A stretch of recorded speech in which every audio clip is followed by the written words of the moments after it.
자, 잠시 쉬고 돌아왔습니다. 2025년 6월 30일 녹음되고 있는 만화클래식 341편이겠네요. 네. 아닐 수도 있습니다. 망가다 지금 진행을 하고 있고요. 자, 이 진원 작가님이 처음 오셔가지고 네. 연달아 2번 탄을 맞으셔가지고 오랜 시간을 극복하고 네. 드디어. 근데 오히려 이게 좋을 수도 있어요. 그 다음부터는 그래도 좀 마음 편할 수 있으니까는 네. 그런 시간을 보냈었고 두 번을 네. 그리고 나서 이제 저희가 이제 진원 작가님한테 얘기를 했죠. 당신의 탄은 무엇입니까?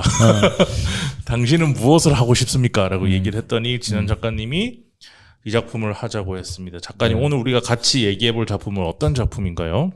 요시다 아키미 작가님의 바나나 PC입니다. 1985년부터 1994년까지 9년 동안 연재된 작품이고요. 독특한 게 별책 소녀 코믹스에서 플라워 코믹스라고 하는 데서 연재가 되었습니다. 아, 어떤 잡지인 거예요? 순정 만화지예요. 순정 만화 잡지예요. 이 사람 그쪽으로 계속 데뷔를 해서 작업을 했었어요. 저는 초반에는 거의 그냥 뭐 소년 만화나 청년 만화 수준이라고 생각했어요. 그게 포인트입니다. 네. 특이한 사람이다.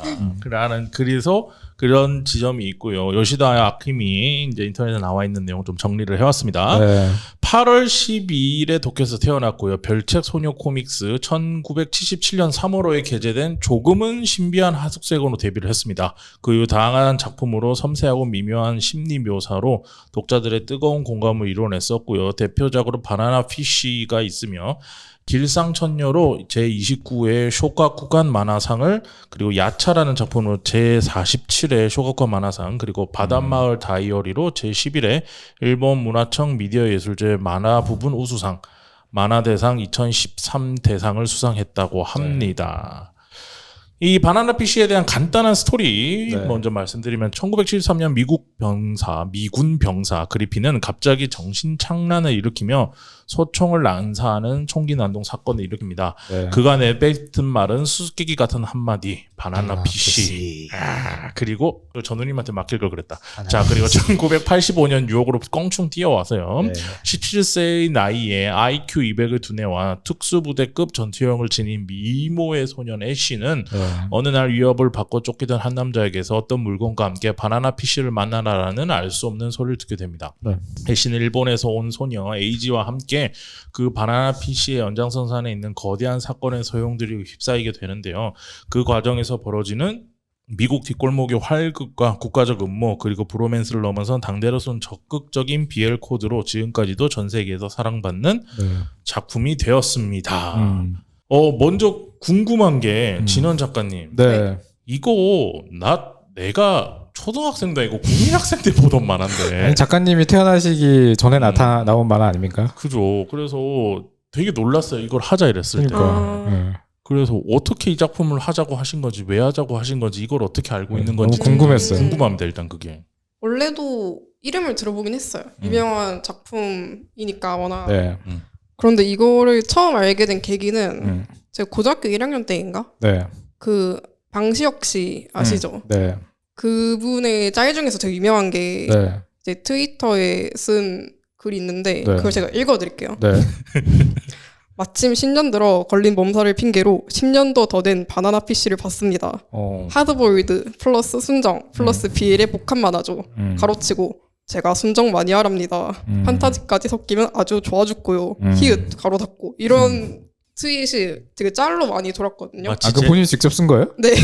마치 제 페이스북 글을 보는 것 같네요. 그러게요. 이거를 처음 봤을 때 같은 과의 인간이었구나. 네. 하드보일드 플러스 순정 플러스 BL 이게 대체 뭐지? 이거긴 해. 바나나 피쉬긴 해. 그쵸. 그래서 이게 대체 뭐지? 하고 1권을 봤어요. 정말 그게 맞는 거예요. 이 한 줄 정리가. 그런데 이제 그때 막 입시할 때라서 이거를 더 보면 안 되겠다. 그래서 그때 접어놨다가 이제 망가다 녹음을 하게 됐을 때 저는 수능 전날에도 만화책 보고 저도 입시를 왜 만화 볼 때 입시했죠. 언제 봐요? 그때 안 보면 그렇긴 하죠. 그때 만화는 그때 보는 게 제 맛 아닌가? 그쵸. 보고 싶을 때 봐요 만화. 어쨌든 앞으로는 네. 그러고 나서 망가다에서 이제 일본색이 문화색이 짙은 작품을 두 개 연달하고 나서 뭔가 조금 심술이 났어요. 심술. 네. 그래서 그때 번뜩 이 작품이 생각난 거예요. 이거는 되게 미국적이니까 심지어 냉전 배경이고 그러니까 베트남 전 얘기도 있고 그랬던 것 같은데 네. 그럼 이거 해야겠다. 그래서 약간 심술 반, 또 궁금증 반으로 이제 추천을 드렸었죠. 네. 그러게 너무 생선회 먹다가 이제 좀 치즈버거도 좀 먹고 해줘야죠. 네. 이거 어떻게 보셨어요, 전우님? 일단은 오랜만에 다시 보신 거예요? 처음 일단은 보신 거예요? 저는 오랜만에 본 거였어요. 근데 네. 사실 제가 이제 정말 추억을 가지고 있는 만화들은 그 사이에 한 번씩 또 보고 하거든요. 그죠. 재미난 만화들은 이제 계속 다시 보기도 하고. 근데 이거는 정말 제가 고등학교 때 보고 그 이후로 정말 처음 본 거예요. 그러니까 너무 그 시절에 그때로 약간 또 되돌아가는 느낌? 자주 돌아가시잖아요. 만화가 저의 타임머신이에요. 그래서 약간 또 그 타임머신 한번 좀 겪긴 했거든요. 근데 90년대, 80년대, 90년대보다도 사실은 더 전이니까 네. 이 작품이 연재됐던 시기를 생각하면 80년대, 90년대 초반까지고 우리나라 소개된 것도 아마 이제 뭐 90년대 초중반일 테고 네네네. 그 시절을 생각하면은 이 만화의 여러 가지들이 다 이해가 되긴 하거든요. 근데 지금 보니까 이거 약간 좀 약간 낯선 느낌들 또 네, 이런 것들을 좀 이렇게 생경하고 뭐 여러 가지로 또 근데 다시 봐도 또 재밌는 만화라는 생각은 들긴 했어요. 다비님 어떻게 보셨어요? 처음 보시는 거예요, 아니면? 아니죠. 저는 아마 다비님이 그럴 리가 없잖아요. 우리 다비님이 예? 아니 언제 처음 봤는지 너무 기억이 아이돌 편애하시는 거 아니에요? 지금? 아니 그 알잖아요. 웬만한 거 다 보셨잖아요. 알았어요. 네. 알았어요. 그 학생 때 아마 처음 봤을 거고 10대 때. 근데 그때 처음 봤을 때는 어린 마음에 충격을 되게 많이 준 만화였지 않나 싶은데 그 이후로 이제 저는 한 2년에 한 번은 다시 보는 것 같아요. 오, 그러셨구나. 좋아하는 만화니까. 이제 그리고 또 기억이 나는 것은 그 예전에 저희 만화 클래식 공개 방송할 때 망가다 할 때 그 여학교의 별 했었잖아요. 그때 전우님이 그 얘기하면서 바나나 PC도 BL인가요? 이렇게 물어보셔서 맞아요. 그런 질문 제가 하신 분이 역정을 내면서 아니 당연히 BL이죠라고 얘기를 했던 나도 비엘이죠라고 했던 것 같아요. 그런 질문이 있었어. 기억이 있어요. 네. 그래서 어떤 하드보일드한 작품으로서도 되게 재미있게 본 작품이고 BL 작품으로서도 되게 좋아하는 작품이라서 네. 저는 되게 그래도 생각날 때마다 다시 챙겨보는 작품인데 또 이번에 기회가 있어서 다시 보게 되었던 거죠. 네. 저는 네. 이 만화를 언제 봤냐면 그 초등학생도 아니고 국민학교 2학년 때 봤어요. 국민학교를 다니셨었어요? 네, 저 3학년 때까지는 국민학교였고 4학년부터 초등학교로 바뀌었거든요. 되게 이른 나이에 보신 거 아니에요? 그러니까 이게 어디서 봤냐면 문방구 학교 앞 문방구에서 뽑기 하다 걸렸어. 그 뭐 이게 경품이었던 거예요? 돈 내고 뭐 이렇게 종이 딱 뜯으면은 거기 무슨 번호 적힌 이런 거 있잖아요. 네. 야바위 같은 거 그런 거 하는데 만화책에 걸렸다. 내가 그때 한창 어머니 지갑에 손댈 때였거든. 두들겨 맞아야 됐네. 그러니까 당연히 맞고 혼나고 그래 지금은 안 그렇습니다, 여러분. 근데 이제 어릴 때 한 번씩 그런 거 있잖아요. 그래서 그랬죠. 네. 부모님 저도 지갑에 손댔는데 몇 번 안 걸려서 네. 그 당시엔 담이 커진. 상상할 수 없을 정도 돈이 많을 때였어. 오. 그래서 그 또 성격상 네. 그때 그걸 아직도 기억나는데 그거를 한 종이 뜯는 거가 100개인가 딱 있는데 내가 100개를 다 뜯었어요. 아 진짜? 그 어릴 때 간이 정말 크셨네? 꿈만 꾸던 건데. 그러니까 이제 지금 생각하면 미안해요. 죄송합니다 어머니 돈으로 플렉스를 하면 나중에 걸려서 뒤지게 혼나고 이제 그랬는데 어쨌든 그때 걸렸어.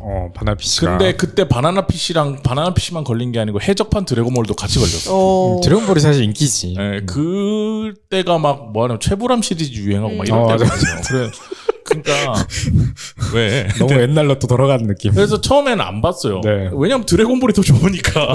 당연하지. 그래 드래곤볼 해적판 막 보다가 이제 그날 저녁에 볼 게 없어서 바나나 PC를 2권을 봤는데 너무 충격적이었어. 처음이었는데도 되게 충격적이었어. 그래서 그 후로 그 바나나 내용은 솔직히 이해했다면 거짓말이고 그냥 네. 충격적이었고 막 왜냐면은 그 나이 때 남자들끼리 막 뽀뽀하고 막 이러니까 그 부분에서 되게 놀랐고 그리고 두 번째는 뭐냐면은 그 바나나 PC라는 말이 너무 멋있게 들리는 거예요. 그렇죠. 왜냐면 맞아요. 이 만화 안에서 막 총 쏘고 막 하드보일드하게 약간 젊은 애가 더티 해리 하고 있는 거잖아요. 네. 그래서 되게 재밌게 봤는데 요상하게 그 후로 한 번도 안 봤어요. 저는 그때 이미 다 보고 그러고 나서 아 내가 그때 봤던 바나나 PC가 BL 코드였구나라는 걸 이제 나중에 한 번쯤은 생각해 봤는데 아카데미에 내가 이 바나나 PC를 사놓고도 안 봤어. 그냥 비치용이었던 거죠. 네, 그러니까 아까 그거지. 책이 다른 용도로 쓰이는. 꼭 필요하죠. 바나나 PC 너무 정도 이뻐. 바나나 PC 정도 있어야 되지 않겠나라고 하면서 딱 해놨는데 이번에 그래서 오랜만에 다시 본 거죠. 네. 오랜만에 다시 봤는데 저는 초반에가 재밌고 초반부 1, 2, 3, 4 요 정도까지가 굉장히 흡입력이 높죠. 내 취향이었고 뒤로 가면 갈수록 작가가 지쳤나? 혹은 이제 다른 방향성을 가지나? 약간 조금 루즈해지는 텐션이 있긴 있어요. 그런 걸 느끼면서 그리고 시대가 이 사람이 딱 지나온 이 시대가 되게 재밌는 시대거든요. 맞아요. 네. 냉전에서 시작했죠. 1985년에서 94년 사이가 거의 폭풍처럼 문화적인 뭔가 네. 다 바뀌던 맞아요. 시즌이에요. 그래서 그 기류에 잘 따라갔다. 좋게 말하면 잘 따라간 거고 맞아요. 그런 지점들이 요번엔 좀 보이면서 이 작가 진짜 열심히 했네 라는 생각은 좀 들었습니다. 맞아요. 진현 작가님은 어떻게 보셨어요? 그래서 저는 전에 했던 작품인 주 인법막의 전생이 왜 자꾸 언급해? 너무 힘드셨나 보다. 심술 자꾸 부릴 거예요? 마음에 안 들었다 이거지. 그게 남존 여비 만화였다면 그쵸, 이거는 그쵸. 남존 남비 만화. 애쉬가 진짜 1권을 처음 봤을 때 완전판 기준으로 말씀드릴게요. 1권 처음 봤을 때 이제 마지막에 강간을 당하고 끝나잖아요. 그걸 보고 너무 충격받아서 했었거든요. 근데 그 뒤로도 계속 이제 과거가 나오면서 그런 코드로 계속 나오고 계속 실제로 엄청 많이 구르잖아요. 계속 뭐 탈출하고 도망치고 싸우고 또 구하러 가고 그걸 보면서 울어요? 아니요. 정말 애쉬가 너무 불쌍해서 좀 울고 있는 거 아니죠? 약간 불쌍하면서도 또 다 헤쳐나가는 거 보면서 멋있네 하면서 봤거든요. 근데 뭔가 죽으면서 끝날 것 같은 거예요. 왜냐면 보통 이런 작품은 많이 사륙을 했으니까 보통 참회를 하면서 끝나잖아요. 근데 그 참회의 결과가 뭔가 죽음일 것 같은 거예요. 그래서 약간 불안하면서 봤던 것 같아요. 후반 부분. 네. 그리고 에이지는 약간 브로맨스 코드가 있긴 한데 저는 오히려 액션 씬이 훨씬 재밌었던 것 같고. 에이지 좀 답답하지. 네. 그거 보고 있으면. 그리고 실제로도 액션 씬이 훨씬 많았던 것 같아요. 체감상. 그리고 맞아요. 거의 에이지는 힐링 토템이었다. 토템이었다. 네. 애쉬의 힐링 토템이었다. 약간 그런 생각으로 봤던 것 같아요. 끝까지. 이 작품이 되게 독특한 지점이 뭐냐면 뒤에 가면은 이제 완벽한 이제 뭔가 BL 코드 서사나 이런 것들로 좀 끝난다고 전 생각을 하거든요. 근데 이 초반에 시작될 때 이 작품이 되게 특이한 점이 뭐냐면은 초반에는 솔직히 그런 지점들이 주는 아니에요. 무게중심이 어디 가 있냐면은 그 약간 역사 얘기를 곁들여서 해볼게요. 맞아요. 이거 이야기해야 돼요. 이게 우리가 그냥 말로만 듣는 베트남 전쟁이라는 전쟁이 있어요. 근데 이게 언제 시작되냐면 1955년도에 시작을 해요. 그리고 공식적으로 끝나는 게 1975년이에요. 55년이라고요? 네. 그러니까 잠깐만요. 근데 그러니까 20년 동안 거기에서 내전부터 시작해서 진행을 하는데 미국이 1965년쯤에 미국 참전을 해요. 맞아. 그리고 무슨 말이냐? 이때 이제 히피들이 미국에서 와르르 생겨나거든요. 뭐냐면은 진현 작가님이 태어났어. 네. 오늘 민증을 받았어. 네. 그때까지 미국은 전쟁을 하고 있는 거야. 아. 그러니까 물론 10년만 참전했지만 그 앞에도 계속 신경 쓰이는 부분이었으니까. 그래서 어쨌든 그때 냉전이었으니까 미국이 개입을 했었을 거고. 냉전에 항상 그 냉전에 신경질적인 느낌이 있단 말이야. 항상 적이 있다라는. 지금 우리가 뭐 북한이 우리 주적이라고 하지만 적이 있다고 체감하면서 살지는 않잖아요. 근데 맞아요. 그 당시에는 적이 있어. 항공. 반드시 적이 있어라는 생각이 2차 대전 끝난 지 얼마 안 됐고 그리고 어른들은 다 전쟁을 하고 있었어. 그리고 또 하나 이때가 제일 특이한 점은 뭐냐면 미국에서 문화적으로 엘비스 프레슬리라는 사람이 등장했을 때예요. 그게 뭐냐면은 최초로 2차 세계대전이 끝나고 소녀들이 공장에 가서 돈을 벌지 않고 부모로부터 용돈을 받아도 되는 세대가 처음 시작된 거예요. 그리고 그들의 첫 번째 아이돌이 엘비스야. 그래서 뭐냐면 처음으로 부모님이 나한테 하사해 주지 않은 나의 것이 엘비스 프레슬리였던 거예요. 그래서 그렇게 열광을 했던 거거든요. 근데 그 후에 미국에서 우리가 흔히 얘기하면 어른들은 계속 전쟁만 하는 거야. 그러니까 우리는 저 어른들 중에 믿을 어른이 없고 외부에는 적이 있다고 막 그 냉전 시대를 얘기를 하고 실질적인 전쟁은 하고 있지. 거기다 미국은 패배해서 네. 도망쳐 온단 말이에요. 그거 모든 것들이 그 당시 젊은이들한테 엄청난 신경질적인 반응을 일으키면서 어떤 이슈가 생기냐면은 그 세례를 받은 그 사람들이 이제 감독의 지위에 오르면서 그 당시에 되게 그런 베트남 전쟁을 기류로 하는 되게 사람을 신경질적으로 변화하게 만든 영화들이 되게 주류를 이루어요. 그 중에 이제 제일 유명한 거 중에 하나가 이제 지옥의 묵시록. 그러니까 그게 결과적으로 어쨌든 그냥 단순하게 생각하면은 베트남 전쟁을 미국이 참전을 했다가 아무런 성과 없이 성과가 없었고 엄청난 인적 물적 소비를 했고 사실 가장 큰 피해는 자존심에 스크래치가 난 거죠. 그죠. 미국은 여태까지 자기들이 뛰어들어가지고 진 전쟁이 없었는데 심지어는 뭐 자기네들이 막 언론 조작이나 정보 공작을 다 해가지고 별의별 일을 다 벌였지만 그게 뭐 공개되지도 않고 맞아요. 결국 뜻대로 다 됐단 말이에요. 뭐 통킹만 사건이라든가 뭐 이런 것들 베트남전 발발시킨 것도 자기들이 참전한 것도 자기들이 조작한 거였고 뭐 그런 것들 다 했는데 결과적으로 이제 아무 소득 없이 뭐 이렇게 철수를 하게 되고 결국에는 그 베트남이 이제 적화 통일을 하게 되잖아요. 그러면서 이 미국에서는 미국인들 스스로도 좀 이 자기네들 자존심에도 스크래치가 났지만 한편으로는 그 안에서 이제 이 진보적인 어떤 그 히피들이나 젊은이들 주축으로 해가지고 이 사람들이랑 약간 기성세대들 이게 좀 약간 세대가 좀 확 이렇게 좀 골이 깊어진 거죠. 또 그 사람들이 아까 이제 말씀하신 것처럼 뭐 이제 문화예술 쪽에 자리 잡았던 사람들이 이제 그 베트남전과 관련된 이야기를 이제 계속 하기 시작한 거죠. 왜냐하면은 베트남전이 실제로 너무 큰 여러 가지 후유증을 남겼단 말이에요. 정권에게도 그랬지만 정권도 막 다 교체되고 그랬으니까. 근데 이 참전 군인들이 거기 가가지고 여러 가지 그 트라우마를 이제 겪어가지고 오게 됐고 또 여기에서도 이제 언급되지만 사실은 미국 그 군인들 그 안에서 거기에 있어야 되니까 뭔가 유지됐던 어떤 마약류들 이게 엄청나게 유행하게 되고 또 이제 이미 소비를 하다가 미국으로 다시 돌아오게 되니까 계속 그걸 하게 되는 그래서 이 정신질환적으로 되게 이 베트남전 관련해가지고 미국이 전후로 엄청나게 바뀌어요. 정신질환과 관련해서. 그래서 그거를 굉장히 잘 다룬 작품이 또 람보라고 하는 작품이 있죠. 그때 80년대 초반, 중반까지 해서 다 그런 작품들이 유행이었어요. 우리는 람보 하면 총 쏘고 다 죽여 이런 거로 생각하는데 사실은 아니죠. 그건 나중에 작품. 나중에 그렇게 된 거죠. 람보 1은 그 베트남 전쟁에 참전하고 온 사람이 미국 사회에서 본인이 적응하지 못하는 그거를 보여주는 거고. 그 트라우마를 보여주고 있는 거죠. 그 다음에 또 되게 유명했던 작품이 플래툰이라고. 플래툰이랑. 그러니까 플래툰에서 제일 충격적인 건 뭐냐면 미군이 민간인을 그냥 총 쏴서 학살해요. 그 전까지 고발한 거죠. 왜냐하면 그 감독이 참전 용사였거든요. 네. 그래서 그 전까지는 미국은 정의롭고 정의롭죠. 미군은 정의롭고 하는데 거기 가서 막 여자들한테 나쁜 짓 하고 다 쏴 죽이고 막 민간인 마약하고 학살이랑 그리고 또 하나 우리 편도 내가 죽여. 내가 살기 위해서 뭐 그런 것들이 쫙 나오면서 이 당시에 이제 미국에서 어떤 류의 작품들이 많이 나오면은 어른이 되기 싫어. 근데 어른인 척하는 어린이들.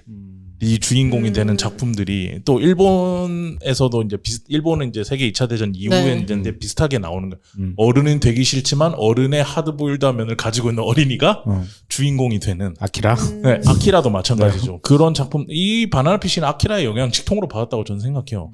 그런 작품들이 많이 나오는데 내가 딱 좋아하는 스타일이거든. 그래서 초반에 이 애쉬라는 거 하는 친구가 보여주는 그 내용이 저는 되게 초반에 이렇게 해서 재밌게 흘러갔는데 그러면서도 되게 씁쓸하죠. 왜냐면 지금 형이 전쟁 가서 그러다 온 거 아니에요. 그런 내용들을 보면서 저는 아무래도 살아온 세상이 좀 길다 보니 전우님도 그러신 것 같은데 그쪽으로 생각을 많이 하면서 초반에 보게 되는 것 같아요. 그리고 이제 뭐 음모가 있고 뒤에. 그래서 기본적으로 음모론으로 이걸 계속 이야기를 끌어내고 있죠. 자꾸 빌리베트를 봐줘 이런 것처럼 바나나 빌리베트 이러는 것처럼 바나나 피쉬 이러고 있잖아. 그래서 그런 거 저 되게 좋아하거든요. 네. 우라사와 나오키 작품도 좀 많이 보이는 거. 이 시절에 우라사와 나오키도 파인애플 암이랑 마스터 키튼을 그리고 있던 때라서 사실 나는 결이 거의 구분이 안 갈 정도로 비슷했다고 생각했어요. 제가 이거를 어릴 때 봤을 때 거의 마스터 키튼 좋아하고 그거 막 찾아볼 때 이것도 같이 찾아봤던 거거든요. 전 마스터 키튼도 그때 전부 다 보라고 해서 안 봤거든요. 나중에 찾아봤는데. 대체 그럼 뭘 보는 거야? 뭘 보고 있는 거야? 그때 저는 20세기 소년을 봤죠. 그래 몬스터랑. 어쨌든 그런 지점에서 전 초반에 좀 보다가 네. 뒤로 갈수록 이런 부분들이 희석되잖아요. 그러니까 저는 마스터 키튼유라고 사실 생각하고 이거를 어릴 때는 처음 알게 됐어요. 바나나 PC도 사실은 뭐 다른 쪽의 만화라고 생각을 전혀 안 하고 알게 됐고, 그래서 그 어떤 이런 결에 대해서는 사실은 조금 나중에서야, 마지막에 이 결말부에 가서야 좀 알게 됐다고 저는 생각해요. 그래서 이 바나나 PC가 초반에는 아까 얘기했던 그런 점에 무게중심을 두고 네. 전투, 네. 액션 이런 거에 되게 공을 들여요. 맞아요. 근데 뒤에 가면은 애쉬가 천하무적이야. 총을 안 맞아. 람보죠. 람보야 람보. 디자이로 왔다. 눈앞에서 총 람보. 쏘는데 하나도 안 맞아. 그러니까 뒤에 가면은 이제 뒤에 가면 갈수록 작가가 그런 액션이 중요하지 않고 여기서 중요한 건 이 브로맨스가 어떻게 이루어지는가. 얼마나 그 위험들을 극복하느냐. 네. 그거 극복하고 다시 에이지 맞나? 네. 에이지한테로 돌아가느냐 마냐. 네. 그게 이제 중심이 되는데 네. 그게 이 사람이 딱 연재한 그 시기에 딱 그 변화되는 스타일 과정이랑 되게 비슷한 것 같아요. 그래서 어떻게 보면 이 사람은 한 작품만 해서 연재를 2개 한 거야. 2개의 작품을 한 것 같다는 생각이 저는 있고. 맞는 것 같아요. 그렇게 생각이 되기도 하네요. 어쨌든 초반에 그냥 그림체 스타일이 너무 달라요. 초반부랑 후반부랑 완전히 달라져 있어가지고. 그림체도 다르고 그리고 또 이렇게 끝나는 만화 중에 한 10년 이 만화보다 한 10년 한 15년 전에 먼저 연재했다가 비슷하게 가는 작품이 뭐가 있냐면 베르사유의 장미라는 작품이 있어요. 초반에는 엄청 무겁게 시작하다가 나중에 결국 사랑 앙드레아다 끝나잖아. 그런 것 때문에 좋게 보면은 내가 한 편의 만화를 봤는데 2가지 주제를 가지고 얘기하는 작품을 본다라는 지점에서 재미가 있을 수 있고, 그러네요. 안 좋게 보면은 통일성 없게 이게 뭐야 라고 할 수도 있는 그런 지점이 좀 있는 작품이다. 뭐 그렇기도 하고, 저는 일단 초반부만 보더라도 작가가 준비를 엄청나게 많이 해서 이거를 만들었다고 생각을 하거든요. 스토리, 플롯, 뭐 설정, 어떤 소재적으로.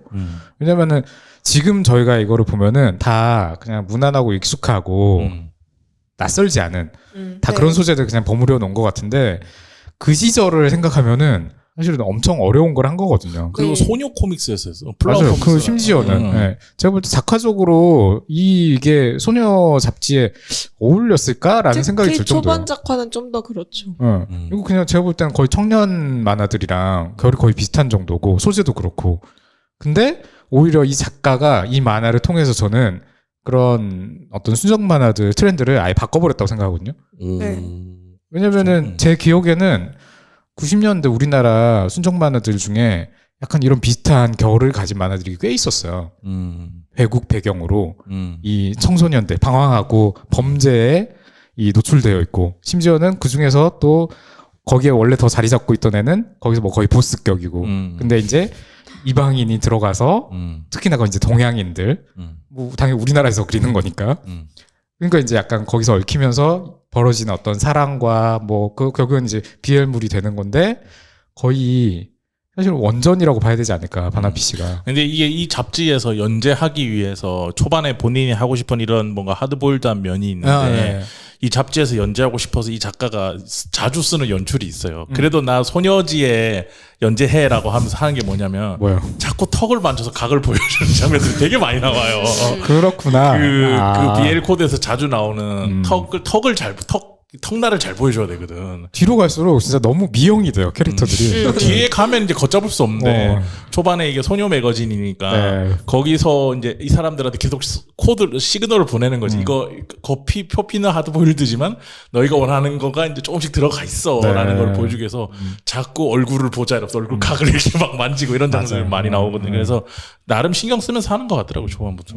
정말 근데 그 말씀대로 제가 다시 생각을 해보니까, 그렇게 좀 봐야 될 필요가 있는 것 같아요. 이 만화는 사실 하나의 작품에 거의 2가지 결이 다른 어떤 이런 주제나 그림이나 이런 것들이 하나로 지금 묶여져 있는 만화에 가깝다. 초반부랑 중반부 이유랑 좀 많이 다른 것 같아요.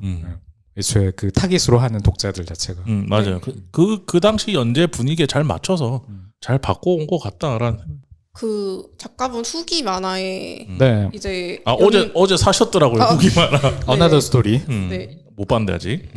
연재 중간에 이제 소련이 붕괴돼서 당황스럽다 네네. 이런 얘기가 있더라고요. 아. 약간 그게 영향이 있었을까? 약간 영향이 있었겠죠. 있을 수 네. 있죠. 예, 예. 어. 뭐 여러 가지로 영향을 미쳤을 만한 또 이제 배경들이 많이 있었겠죠. 대사건이었으니까. 네. 소련 붕괴는 전 세계에 이제 엄청난 영향력을 미친 거죠. 그렇죠. 예. 일단은 기본적인 우리가 이제 태어나고 자란 어떤 세계관이 냉전이었거든요. 그러니까 이제 공산주의가 있고 민주주의 뭐 이 자본주의가 있고 그 체제 대립이 당연히 이렇게 우리가 다 태어나서 생활하고 있던 중에 갑자기 공산주의의 수장이던 소련이 붕괴를 한 거니까 그러면 이제 어떻게 되는 거야라는 의문을 가지고 이제 사람들이 이제 두고 보고 있어야 되던 게 90년대 초반 정치적으로 엄청 혼란기기도 네. 했죠. 서로 막 이렇게 연대하려고 하고 또 이제 그 사이에 막 전쟁 나고 20, 30년 동안 적이 있었어. 근데 한순간 50년 동안 거의 있던 거죠. 그렇죠. 네. 그렇게 해도 네. 볼 수 50년 네. 동안 적이 있었는데 어느 날 갑자기 내가 건드리지 않았는데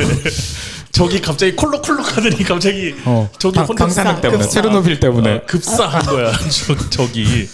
그랬을 때 그 공허함 또 적이 없으면 배트맨이 조커 없으면 느끼는 공허함 같은 거랑 비슷한 거라고 생각하거든요. 네. 그런 방황의 시기이기도 했고 네. 그랬다는 생각이 듭니다. 근데 어쨌든 이게 이 여러 가지 소재들이 들어가 있는 건데 이 한 가지가 이제 그 약물과 관련된 거잖아요. 아나피시라는 것 자체가 그 약물의 어떤 코드명인 거니까. 그죠. 근데 그 약물에 관련된 것도 사실은 이 작가가 그 조사를 되게 많이 한 것 같다는 거예요. 이게 이제 그 효능을 설명을 들어보면은 LSD랑 진짜 비슷하거든요. 이 바나나 피시라는 약의 어떤 효과 같은 게 LSD예요. 거의. LSD. LSD가 뭐죠? 그 엄청 효과 센 마약. 향정신성 약물인데 환각제. 아이고 전 마약을 잘 몰라서 모르겠네요. 환각제인데 이게 어떤 효과인지만 좀 설명을 해주시면 모르는 분들. 그러니까 엄청나게 강한 환각을 일으켜요. LSD. 네. 그래서 거의 현실이랑 이 분간이 안 될 정도. 근데 이제 본인의 어떤 상태에 따라서는 그냥 막 황홀경에 빠지는 걸로 끝날 수도 있는데, 그러니까 어떤 상태에 따라서는 공포. 예를 들어 쟤가 나를 공격할 수 있어. 해서 엄청난 그 악몽, 그러니까 좋은 꿈일 수도 있고 완전 악몽일 수도 있는 그런 걸 유발하는 약물이었던 거예요. 근데 이제 점점 그 LSD로 인한 사건 사고들이 너무 일어나니까 그 전까지 사실은 뭐 별 다른 단속 없이 누군가는 막 하고 있었던 거고, 근데 이제 결국은 완전히 금지가 된 거죠, 미국에서. 그러면서 이제 이 LSD는 약간 이제 뭐 마약으로 이제 취급을 된 건데, 근데 사실은 이제 70년대 그 베트남전 이러면서 미국이 완전 그 뭐 원래부터도 마약 청정 지역이 아니었지만 조잔비가 가까이 있으니까 완전 노출되기 시작한 거거든요, 그때부터. 그러면서 이런 이 이야기들이 뭐 관련된 이야기들이 아마 여러 가지 영화나 이런 뭐 소재들로 많이 언급이 돼요. 제가 이제 기억나는 건 아메리칸 갱스터거든요. 완전 재밌는데 그거 어떻게 아세요? 그 이야기가 이 베트남전과 엄청 밀접하게 관련돼 있잖아요. 그때 그래요? 베트남전 통해 가지고 마약 유통을 하다가 큰 거예요. 덴젤 워싱턴 나오는 거 말씀하시는 그 거죠? 주인공이 그 이야기인 거고, 그러니까 베트남전이랑 마약 유통이랑도 엄청 깊게 관련돼 있었던 거를 이 작가가 조사를 해가지고 쓴 거고, LSD 관련된 내용도 여기에서도 이제 뭐 엄청 그게 과학적이고 엄밀하다고 할 순 없지만은 이 약에 관련된 막 뭐 제재나 이런 것들까지 막 언급되고 하잖아요. 이거 어디서 나온 것 같다 막 이런 식으로 계속 조사하고, 물론 이제 약간 웃긴 것도 있긴 하죠. 컴퓨터 이제 80년대잖아요. 컴퓨터에 챗GPT처럼 질문하면 답이 나오는 이런 장면들이 묘사되어 있어가지고 여기 SF 만화였나 싶기도 한데, 근데 어쨌든 그런 것들, 이런 작가의 소재들이 되게 잘 버무려져 있어요. 거기에다 이제 또 정점이 음모론이죠. 이 MK 울트라. 이게 미국에서 연구했던 이 군인들 대상으로 정신 조작하는 거. 이 음모론이거든요. 근데 사실로 밝혀진 음모론이에요. 윈터 솔저한테 했던 거네. 그렇죠. 그런 이야기로 계속 다시 재활용되고 있는 거죠. 근데 원래는 이제 계속 미국이 그러는 거 아니야? 라고 그러는 거 같아라고 썰만 돌던, 예를 들어서 뭐 UFO처럼 미국이 사실은 51번째 기지를 가지고 있어라고 하던 것처럼 그 이야기처럼 그냥 음모론이었던 건데, 나중에는 CIA에서 정말 그 문서가 발견된 거죠. 그래서 발표된 거고 미국에서 했다. 6.25 이후에 그 미군이 중공군한테 잡혀가지고 엄청 세뇌 받아가지고 애가 좀 약간 이상하게 된 거를 발견하고 우리도 해야겠다 싶어가지고 연구를 했던 거예요. 약물 투여하고 그래서 그때 LSD도 사실은 거기서부터 또 이게 만들어졌다는 이야기도 막 있고 영화로 치면 컨스피러시 그거네요. 완전 컨스피러시인데 근데 어쨌든 이거는 사실로 밝혀진 거고 그런 소재들을 이 작가는 80년대 사실은 이런 거 지금은 그냥 남유위키 치면 바로 나오는 거지만 네. 그 시절은 이거 찾으려면은 하나하나 누군가가 조사를 했어야 되는 것들이거든요. 당장 일본에서도 그렇게 조사하기가 쉽지 않았을 거고. 그래서 이 느낌으로 끝까지 갔으면 어땠을까? 그렇게 갔으면 그게 이제 마스터 키튼이에요. 파인애플 아미고. 아 그런가? 네. 우라사와 나오키가 계속 그리던 결이 이 초반부 느낌이랑 진짜 비슷해요. 근데 그러면서도 밑에 이제 그 은은하게 흐르는 브로맨스의 그 느낌이 살 이렇게 풍겨주면은 되게 저는 그런 스타일을 더 좋아하니까 더 그랬을 것 같은데 자 여기까지가 이제 늙은이들의 초반에 네. 베트남 전쟁에 대한 그런 결에 대한 얘기를 해봤고요. 네. 이제 젊은이들의 다빈님이 후반부에 대한 얘기를 다빈님이 이제 할 이야기가 많으실 거라고 생각하는데. 아니 저는 일단은 그 시대 배경에도 영향을 많이 받았다는 생각은 드는데 시대 배경하고 그 시대를 다룬 영화에 영향을 많이 받았을 것 같다라고 네. 생각을 하는 게 이제 요시다 아키미 선생님이 지금 진짜 나이 많으신데 지금 완전 할머니세요. 할머니신데 이제 바나나 피쉬하고 그 이후에 그린 그 바닷마을 다이어리랑 우타강의 시간 세계관 공유되는 그 작품들을 비교해서 보면은 진짜 연출법이나 여러 가지가 많이 바뀌었는데 연출법이 진짜 많이 바뀌었다 생각을 이번에 많이 했고요. 그리고 제가 2년에 한 번씩 본다고는 했는데 기억하는 것보다 훨씬 영화적인 연출이 여기서 맞아요.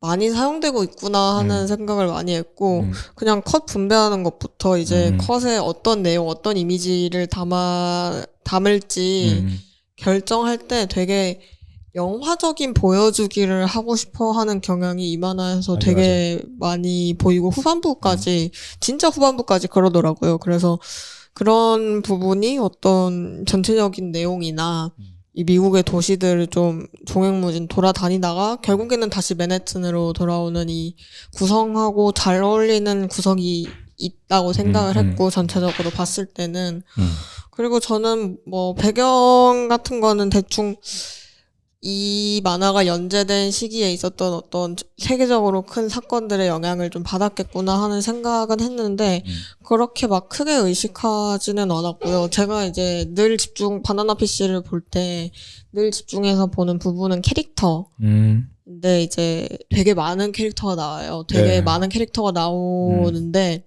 나름대로 다 비중이 되게 높거든요. 맞아요. 네. 그래서 얘네를 이제 하나하나 가진 입장이나 욕망이 다르고 소속된 집단이 다르고 국적이 다르고 되게 미국이니까 또 되게 많은 사람들이 섞여 있는데 그 사람들이 이제 서로 어떤 관계를 맺고 있고 어떤 권력 구도 아래 있는지 보는 게 저는 재미있는 부분이라고 생각을 하면서 언제나 봤던 것 같고 그게 이제 점점 이제 뒤로 갈수록 많아지는 구조거든요.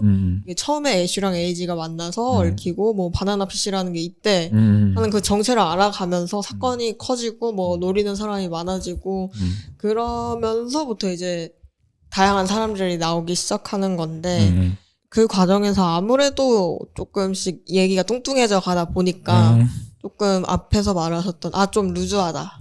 좀 힘이 빠졌던 것 같다 하는 부분이 어느 정도 발생을 했던 것 같고 그리고 또 이 만화가 그냥 진짜 멀리서 보면은 큰 줄기가 애쉬랑 에이지가 잡혔다가 탈출하고 잡혔다가 탈출하고 잡혔다가 또 탈출하는 이 얘기예요. 그쵸. 이게 계속 반복된단 말이에요. 그래서 그 구조가 이제 끝에 가도 비슷한 식으로 전개가 되니까 좀 더 그렇게 느끼시지 않았을까 싶은데 좀만 덜 반복했어도 좋았겠다 싶은 거죠. 근데 이 작가가 좀 찾아보니까 원래 꿈이 만화가가 아니라고 하더라고요. 그래요? 원래는 소설가. 스토리텔링을 좋아하시는 분이 본인이 스토리텔링 하는 걸 하고 싶었다라고 얘기를 하고 근데 그게 왜 그러냐면 지금 두 분이 설명해 주신 것들은 종합해 보면은 이제 그런 거죠. 스토리텔링에 좀 더 무게 중심을 두고 이 사람은 평생 공부를 해왔을 테니까 아까 얘기했던 자료 조사나 이런 것들에서 좀 딥한 부분까지 많이 짰을 것이고 그리고 이 사람이 왜 계속 그림이나 이런 것들이 지금까지 바뀌냐를 봤을 때 그러니까 본인이 그림을 잘 그리고 못 그리고를 떠나서 우리가 그렇게 판단하는 걸 떠나서 본인 스스로는 그러니까 만화가로 시작하려고 만화 그림을 그렸던 사람이 아니니까 이런 스타일은 내가 봤을 때 수많은 레퍼런스를 참고하면서 고민을 많이 하셨을 것 같아요. 그래서 그때마다 참고해서 그리고 변화하고 자기 것으로 만들어가고 또 만들었다가 시대가 지나면 버리고 새로운 것을 습득해서 또 하고 하는 그 과정이 이 작가한테는 지금까지도 왜냐면 그 무슨 다이어리 바닷가 다이어리 그 편 거기 나오는 한 편은 그것도 보면은 바나나 피쉬랑 물론 시간도 많이 길상천녀 때도 그렇고 보면은 그림이 완전 달라요. 길상천녀 좀 바나나 피쉬랑 마지막에 좀 비슷한 지점이 있는데 지금 완전히 다르잖아요. 이 사람은 내가 봤을 때는 계속 그런 식으로 뭔가를 공부를 하면서 바꿔내고 있지 않을까라는 생각이 저는 지금도 들고 그런 지점에서는 좀 독특한 지점이 있다라는 생각이 듭니다. 어쨌든 캐릭터의 힘으로 가는 만화이기 때문에 캐릭터의 힘으로 네, 끝까지 이제 그 잡히고 탈출하고 하는 구조가 반복되지만 그래도 끝에 갔을 때 걔네가 이제 바라는 게 진짜 극으로 치닫거든요. 그래서 그런 힘이 에너지가 있기 때문에 좀 이 만화가 저한테는 좀 덜 지루한 편이지 않았나 싶었고 저는 이제 애쉬라는 주인공 캐릭터를 제일 좋아하는데 처음 봤을 때도 애쉬가 좋았고 지금 다시 봐도 언제나 다시 봐도 애쉬가 제일 좋은 것 같은데 제가 좀 이 만화를 재미있게 만드는 이제 제일 중요한 메인 구도는 애쉬하고 에이지가 맺고 있는 어떤 관계일 테지만 곁다리로 나와 있는 관계들도 진짜 이분이 맞아요. 열심히 형성을 하셨구나라는 생각을 했던 게 이제 뒤에 몇 권부터인지는 기억이 안 나는데 애쉬의 스승인 블랑카라는 사람이 뒤에 나와요. 그 스나이퍼 하는 사람. 킬러. 그 앞에서 얘기했던 것처럼 애쉬가 그 직전까지 진짜 총을 비 사이로 막 피하면서 절대 칼에 맞지 않고 절대 총에 맞지 않는 그런 시티헌터인 줄 알았어. 네, 거의 그렇게 사이바룰처럼 나오는 묘인 줄 알았네. 네. 근데 블랑카가 나오자마자 그 갑자기, 기운을 느끼자마자 겁을 먹기 시작하고 이건 안 된다. 이 사람은 내가 못 이긴다. 못 당한다. 하는 그런 뉘앙스로 나오거든요. 근데 그 전까지 저는 그 전까지는 살짝 루즈해지려고 하는 것 같은데라고 느꼈는데 블랑카가 나오고 나서 애쉬한테도 이길 수 없다고 생각하는 사람이 있구나라는 사실을 딱 인지한 순간 약간 애쉬라는 캐릭터의 입체성이나 어떤 현실성이 확 이제 늘어났죠? 커졌던 것 같고 왜냐면은 이제 이 만화에서 어떤 바나나 피쉬라는 마약만큼이나 치트키인 존재가 애쉬인데 네. 그런 애쉬도 못 이기는 사람이 있다는 게 저는 되게 좋았던 것 같고 그거를 이제 요시다 아키미가 연재하면서 아마 느끼지 않았을까 하는 부분이라서 그런 실시간으로 조금씩 캐릭터들을 업데이트해 가는 감각이 이 만화에 있어서 또 그리고 애쉬뿐만 아니라 애쉬가 되게 소중하게 여기는 에이지라는 친구도 성장하고 변화하거든요. 이 만화 안에서. 그런 그 연재 도중에 이 캐릭터들이 성장하고 업데이트되는 감각에 저는 언제나 집중을 하면서 보게 됐던 것 같아요. 에이지 너무 답답해. 그런 견해로 이야기할 수 있죠. 에이지 너무 답답하고. 왜냐면은 이거를 그 에이지를 그냥 어떤 다른 평범한 소년 만화로 바꿔서 생각하면은 딱 그냥 여성 캐릭터로 에이지 역할을 도구적인 여성 캐릭터. 어떤 그 아까 말한 것처럼 딱 토템. 네, 힐링 토템. 네. 그런 식의 구조로 만들어지는 이야기는 사실 엄청 많잖아요.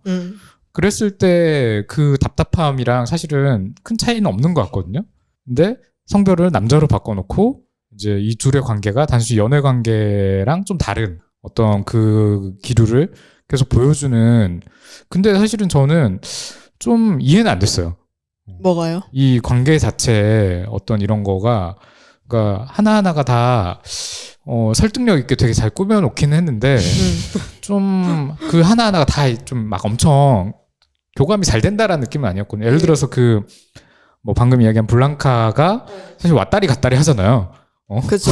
아무리 자기가 용병이라고 해도 용병 치고는 너무 노선을 빨리빨리 바꾸는 거 아니야? 싶을 정도. 주인은 너무 빨리빨리 바꾸는 거 아니야?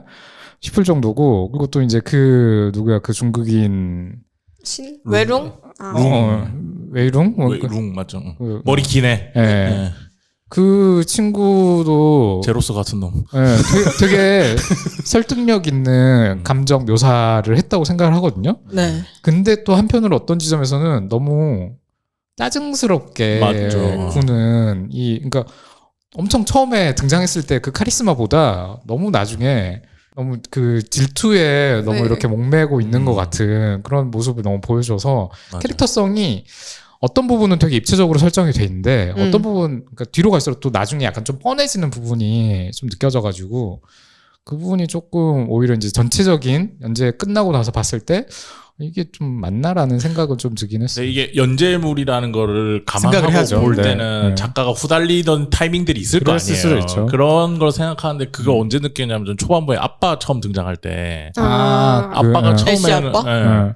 거기 갔을 때 천하의 개 나쁜 호로 뭐 잡 이렇게 나오다가 네. 갑자기 도망가라 이씨 막 이러면서 그러는 그걸 보면서 아 이 사람들이 이 후달리는 구간들이 몇 번 있어요. 그 캐릭터를 빌드업해서 그 캐릭터를 어쨌든 애쉬를 위해서 소모해주는 타임들이 있단 말이에요. 네. 그때 이제 납득이 되는 것도 있는데 웨이룽인가 그 캐릭터도 저는 웨이룽 제일 좋아하거든요. 이 만화에서 그 캐릭터가 제일 멋있다고 생각했는데 이제 그런 캐릭터나 아빠 캐릭터 이런 것들 보고 그리고 그 누구지 그 여자 제시카? 네 제시카도 그렇고 그 변화의 과정이 그렇게 설득력 있나? 라는 했을 때 저는 그 부분에 대해서는 조금 고민의 지점이 있긴 해요. 물론 네, 재밌긴 하지만. 그거는 네, 사실 이 사람이 이때 이렇게 장편의 만화를 이전에 연재한 적이 그렇게 많지 않아서 조금 부족한 부분도 물론 있었을 것 같다는 생각은 하는데 네.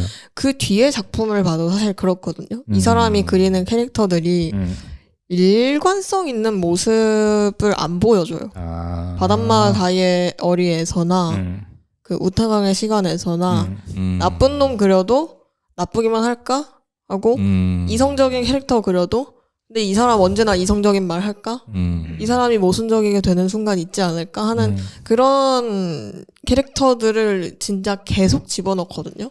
그래서 저는 한편으로는 그게 이 사람이 어떤 스타일이다. 인간이나 캐릭터를 대하는 어떤 태도 중에 하나구나라고 생각을 하고 봤던 것 같아요. 근데 저는 이제 이 사람의 팬이고 그 이후에 어떤 바닷마을 다이어리나 우타강의 시간이나 다른 단편들 봤을 때 조금 더 이해가 좀 있는 상태에서 넓은 그 관점에서. 캐릭터들을 보는 거니까 그렇게 느껴졌을 수도 있고 아닌 사람이 봤을 때는 얘네가 왜 이러지 하는 부분도 분명히 있었을 것 같다는 생각이 듭니다.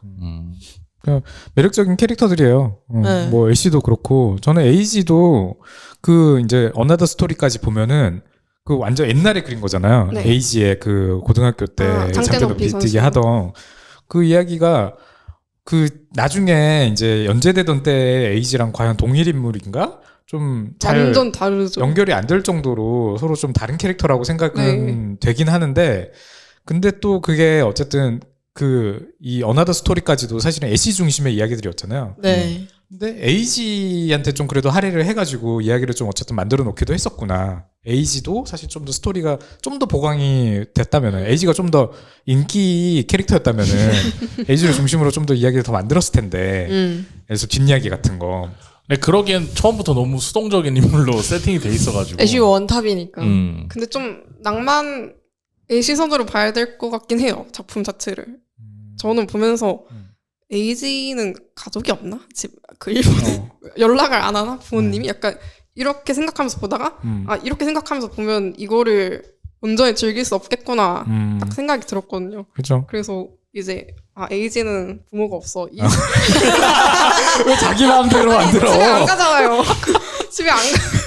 이게 뭐 얼마나 갔다고.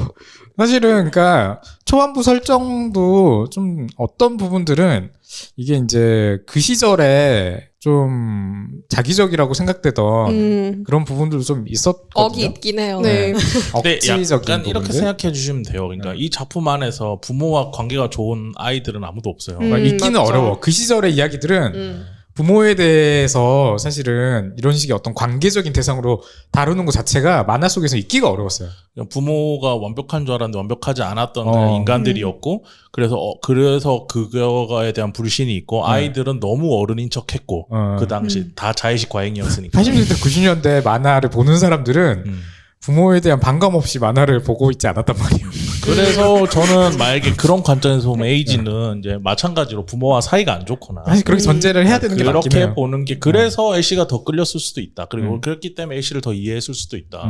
애쉬의 그 파란만장한 삶을 다 보고 있는 거잖아요. 에이지는. 그렇죠. 그걸 다 이해하고 포용한 만약에 부모님이랑 사이가 좋은 친구였으면은 좀 다른 행동을 하지 않아서 그렇게 애쉬의 그 파란만장한 인생을 포용할 수는 없었을 것 같다라는 그쵸. 생각도 들고 근데 그런 발상은 되게 재밌네요.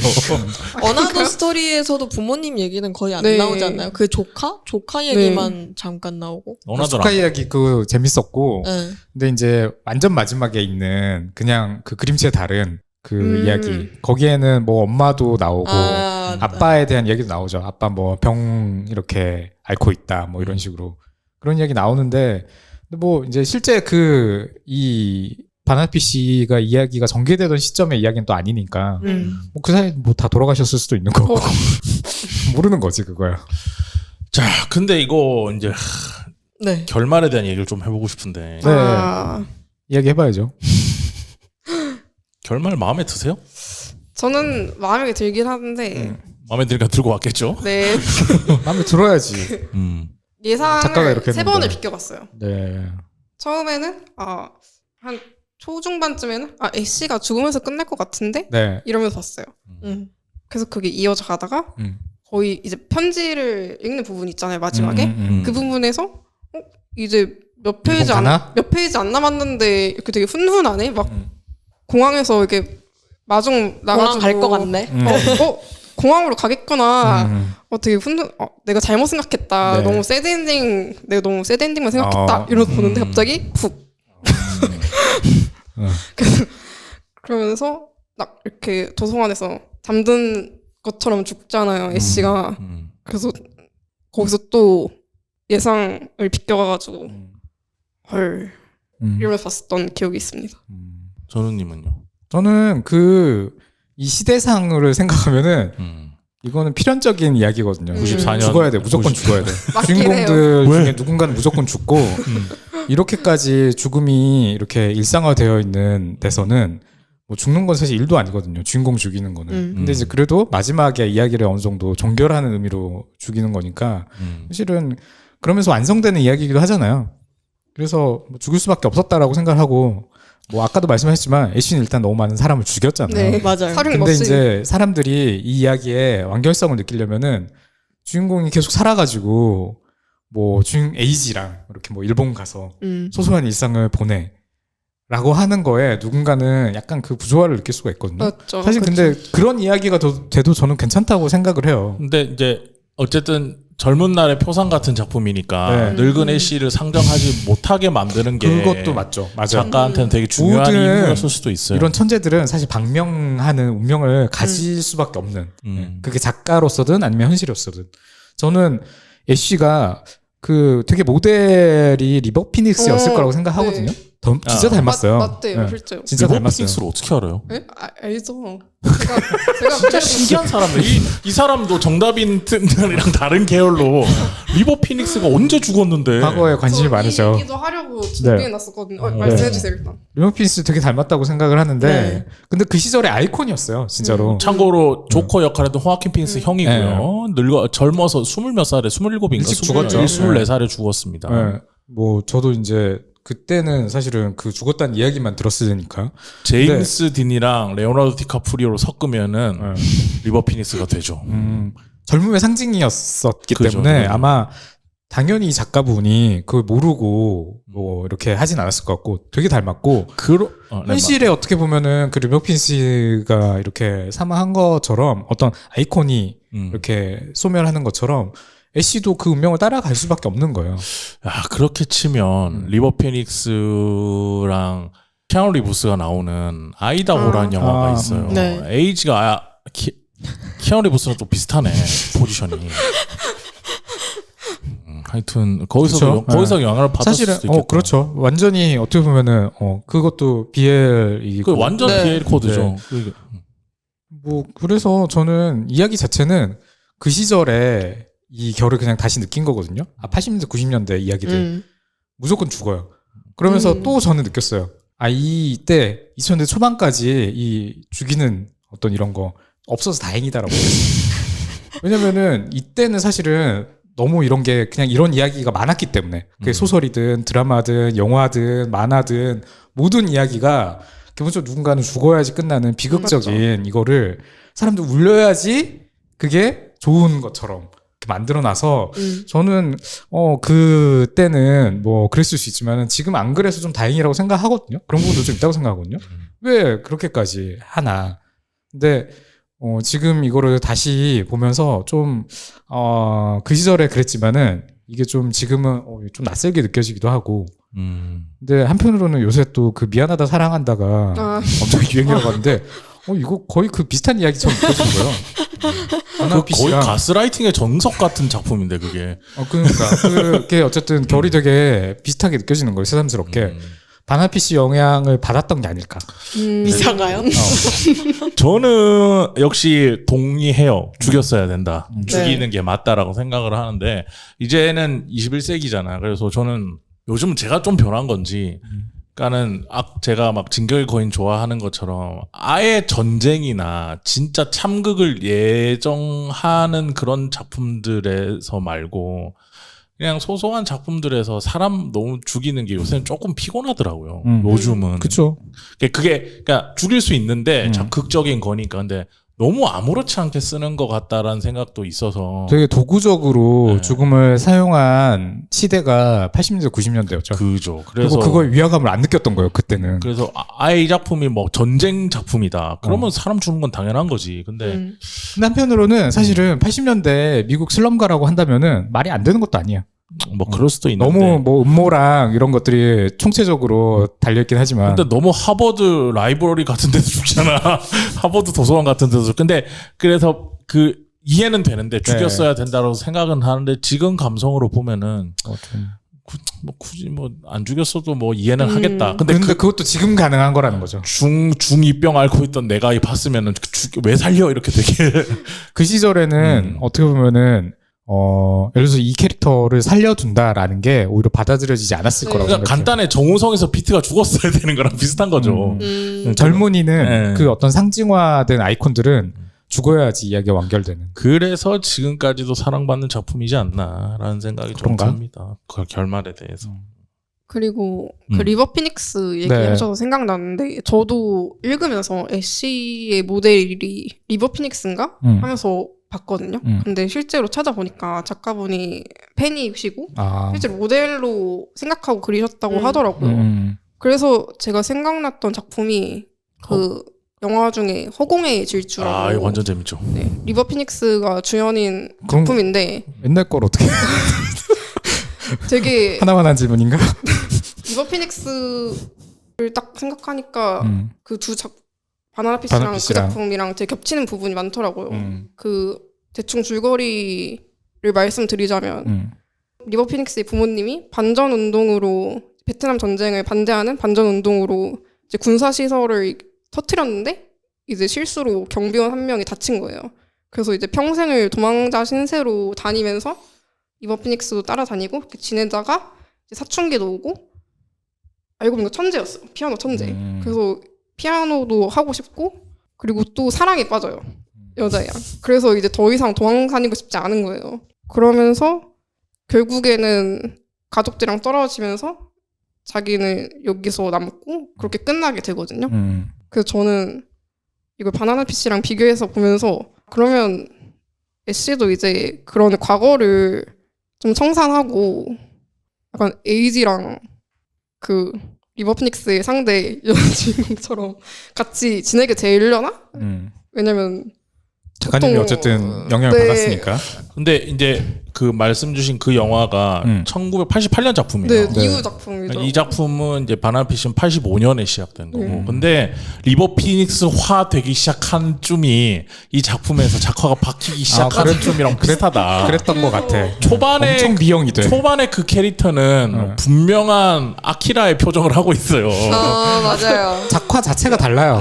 초반부는. 중간에 이제 갑자기 머리가 흩날리기 시작하고 그 뭐 에이지 얼굴 길어지기 시작하고 그런 지점이 이제 갑자기 얼굴들이 다 길어져. 그 타이밍이지 않을까. 그 뭐야 이 비율도 갑자기 원래는 한 7등신이었는데 갑자기 11등신이 돼.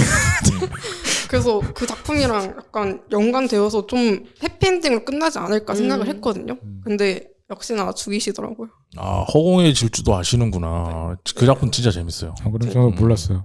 저도 안 봤어요. 그 미국의 전형적인 미소년을 알고 싶으면은 솔직히 그 시절의 리버 피닉스를 저는 디카프리오도 안 된다고 생각하거든요. 리버 피닉스한테. 그리고 리버 피닉스가 없었기 때문에 조니 데비, 폴 길버트나 이런 것들 할 수 있었어요. 원래 리버 피닉스가 맡을 만한 역할들. 그렇죠. 그런 하여튼 그 캐릭터도 분명 영향을 줬을 것 같다. 네. 네. 그리고 이 시절에 아무래도 아이콘이었으니까. 그런 생각이 드네요. 23살에 죽었네요. 전 이제 하고 싶은 얘기 다 끝났습니다. 네. 준비한 거는 다 끝나고. 자, 그래서 이거는 리디에서 보실 수 있고요. 바나나 피쉬는 총 11권으로 완전판으로 나와 있는데 여러 가지 지점에서 요즘 시대의 원형을 좀 발견할 수 있는 작품이기도 하고, 그리고 아까 얘기했듯이 그런 하드보일드한 맛도 있고, 뒤에 가면은 이제 좀 부드러운 맛도 같이 가지고 있는 그런 작품이라서 근데 살면서 한 번쯤은 보면 좋을 것 네, 같아요. 네. 한 번쯤은 도전해봐도 되는 명작이죠. 만화다. 명작인 것 같고, 뭐 제가 왜 웃으시죠? 생각할 때는 중간에 갑자기 스토리 말이 안 된다 막 이렇게 얘기하다가 갑자기 마지막에 명작이긴 명작이죠. 한데 아쉬운 점들이 이제 그쵸. 제가 없는 건 기억했던 아니죠. 것보다 저는 사실은 진짜 명작이라고 생각을 하고 있었거든요. 저도 이제- 기억 속에랑 좀 다르긴 했어요. 다시 보다 보니까 이제 지금의 시점으로 이걸 다시 보다 보니까 그 시대적 배경에서 이제 벗어나서 이걸 다시 체험하게 된 거잖아요. 그러니까 어떤 부분은 여전히 명작인 부분이 있는 거죠. 특히나 오히려 이 세월이 지나가지고 이걸 다시 봤는데 촌스럽지 않다라는 거. 아, 그 지점은 있어요. 네. 촌스럽지 않고 이야기적으로 되게 이 작가분이 어쨌든 이거 젊을 때 한 거잖아요. 지금보다 훨씬. 그쵸. 그때부터 그래도 어떤 그 뭐라고 해야 될까? 천재성이라고 해야 될까? 어쨌든 되게 그 연출적인 부분이나 어떤 부분들은 이거에 정말 갈아 넣었구나 싶었던 부분들. 그래서 이게 꼭 필요한 장면인가 싶은데 정말 그 군중씬이 엄청 많아요. 존나 열심히 그려. 한 컷에 사람 막 10명, 14명이 진짜 나오는 어떻게 그랬나 싶을 정도로 많이 나와요. 심지어 막 여기서 이제 그 흑인들을 묘사할 때 그 아, 흑인 친구들 있잖아요. 크루들. 이 친구들을 묘사할 때 갑자기 군중씬이 이렇게 나오는데 와 이거를 이렇게까지 그린다고? 근데 아마도 이 작가분이 추구하던 거는 이 시절에는 어떤 이런 게 있었던 거죠. 이게 내 어떤 효율을 따지지 않고 필요하다고 보여줘야 생각하면 내가 이거 보여주고 싶으면 내가 묘사하고 싶으면은 일단 하는. 그래서 그 자체도 다시 느끼니까 이게 요즘 만화에서 보기 힘든 것들이 오히려 옛날 만화에서 또 발견되기도 하는 것 같거든요. 그래서 그런 부분도 좋았고 뭐 명작이라고 생각하는데 근데 제가 볼 때 이거는 그 스토리텔링에 관심이 많았던 작가분이라고 하시면 애니메이션화가 됐잖아요. 근데 오히려 저는 이거는 영화화나 사실 드라마화 됐으면은 실사로. 네, 실사로 그러면은 오히려 사람들이 더 많이 알고 더 좋아하고 했을 수도 있지 않을까? 왜냐면은 이야기 자체 그 구조가 이 만화의 구조가 영화 같은 너무 구조예요. 영화적이거든요. 물론 이제 길게 연재됐기 때문에 약간 이제 드라마 시리즈화 해야겠지만 근데 영화화로도 사실 압축할 수 있을 정도긴 해요. 기본 구조는 반복되니까. 반복이니까. 몇 개 빼고 이제 치고 하면은 핵심적인 것만 하면은 좀 짧게 느껴지더라도 했을 수 있지 않을까 싶은데 뭐 그건 이제 그분들의 사정이 또 있었겠죠. 그쵸. 그래서 좀 뭐 이 작품의 명성이나 이런 거에 비해서 오히려 좀 알려지지 않은 부분도 좀 있었을 수 있을 것 같다라고 생각합니다. 근데 어쨌든 결이 비슷한 작품으로 저는 그 마스터 키튼을 꼭 꼽고 싶거든요. 마스터 키튼이 사실 이런 비슷한 소재들을 되게 많이 활용해서 감동적인 이야기를 되게 많이 특히나 단편으로 호흡을 짧게 이렇게 표현했던 만화여서 마스터 키튼 보고 싶은데 리디북스에 없어요. 우라사와 나오키는 이북 안 맞다. 내주니까. 네, 그래서 다시 보고 싶다라는 그런 생각이 또 듭니다. 네, 알겠습니다. 바나피씨 오늘은 여기까지 하도록 하겠습니다. 다들 고생하셨습니다. 네, 감사합니다. 감사합니다.